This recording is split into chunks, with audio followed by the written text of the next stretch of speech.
This is 564 to 567 of Book 2.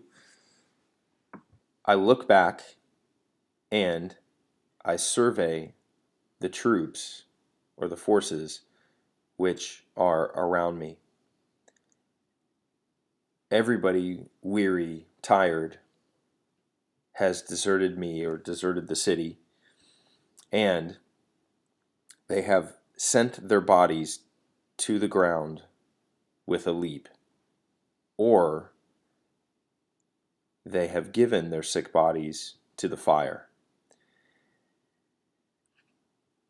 So he looks around him. He's confronted in the previous lines with the destruction, the eradication of his lineage, and so he now has kind of come to the present, and he's looking around him, and he says, "I survey the copia," which is a collective singular, right? So it's an abundance of troops, and that explains the singular sit. So I survey the copia, which sit me circum. So we have the indirect question, the present subjunctive with that indirect question here, and then we have the anastrophe of the preposition and its object, circum me circum.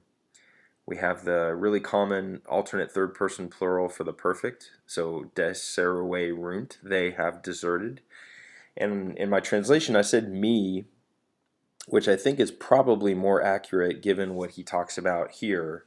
But nonetheless, whether me or the city or their people, but they all have deserted. They have forsaken the cause, and they have miserunted their bodies to the ground. Saltu. There's your fourth declension ablative singular with a leap. Or they have dederunted. They have given their corpora igra to the fires. And iger, you look this up and you see sick, you see weak, infirm. I wonder here, Virgil just means wounded.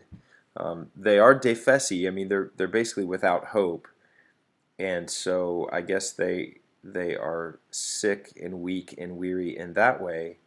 But I wonder too if they've been fighting a little bit already, and they've been wounded, and they know that there's no hope, so they're committing suicide here, and they've given their bodies over to the flames. Incidentally, igra has to modify corpora. It can't be like they weak or they igra give their bodies, because that would have to be the masculine plural nominative, and it's the a to agree with the neuter.